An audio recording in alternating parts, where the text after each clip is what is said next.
Good morning, good afternoon, good evening, good night, good day to you, depending where you are in the world. We're here live in London. We're doing a nighttime devotion. The devotional is called Conflict and Courage. The title today, Nebuchadnezzar. Nebuchadnezzar, humiliated.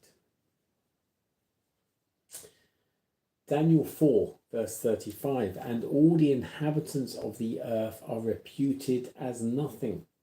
And he doeth according to his will in the army of heaven and among the inhabitants of the earth. And none can stay his hand or say unto him, What doest thou?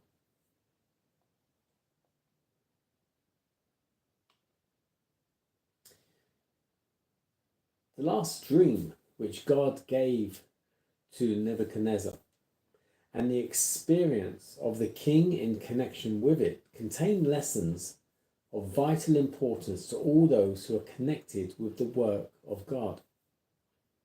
The king was troubled with his dream, for it was evidently a prediction of adversity, and none of his wise men would attempt to interpret it. The faithful Daniel stood before the king not to flatter, but not to misinterpret in order to secure favour. A solemn duty rested upon him to tell the king of Babylon the truth.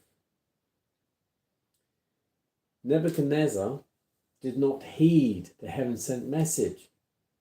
1 year after he had been thus warned, as he walked in his palace, he said within himself, Is not this great Babylon that I have built? The King of heaven, the God of heaven, read the heart of the king, heard his whisperings of self-congratulation. There fell a voice from heaven saying, The kingdom is departed from thee, and they shall drive thee from the men, and thy dwelling shall be with the beasts of the field. They shall make thee to eat grass as oxen, and 7 times shall pass over thee, until thou know that the Most High ruleth in the kingdom of men, and giveth to it to whomsoever he will. That same hour was the thing fulfilled upon Nebuchadnezzar. For 7 years, Nebuchadnezzar was an astonishment to all his subjects. For 7 years he was humbled before all the world. Then his reason was restored, and looking up in humility to the God of heaven, he recognized the divine hand in his chastisement. In a public proclamation, he acknowledged his guilt and the great mercy of God in his restoration.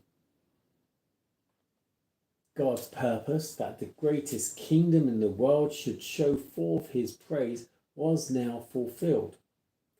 The public proclamation in which Nebuchadnezzar acknowledged the mercy and goodness and authority of God was the last act of his life recorded in sacred history.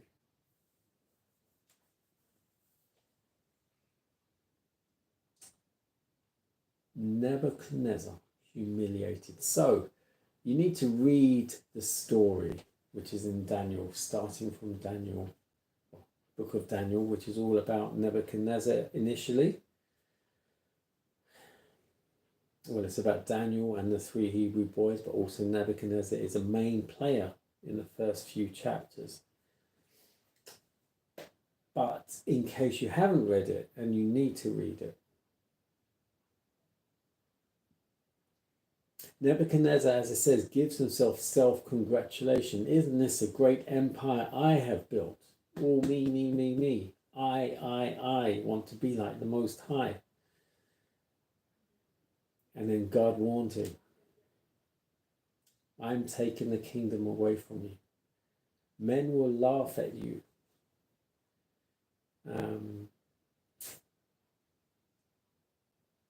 And I'll take the kingdom away. In that same hour, Nebuchadnezzar was made to be like a wild animal.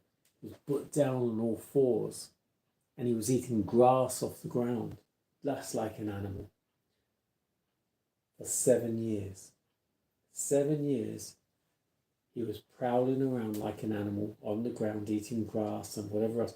And in fact, probably did him good. It made him very healthy as well, eating the grass. Plant-based diet.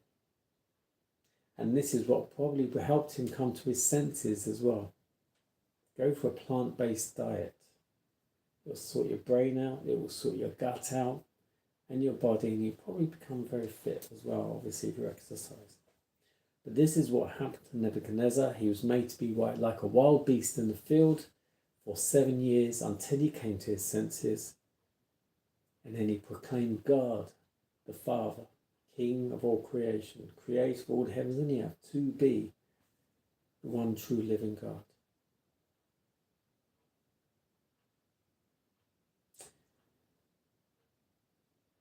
This is what we must do every day. We must always acknowledge God, Yahweh, as the one true living God, only God. Everything else that is called a God is an idol. But we must acknowledge, we must know and serve him, because that is our purpose, to serve him. Why are you in this life? To serve him. Make sure you do that.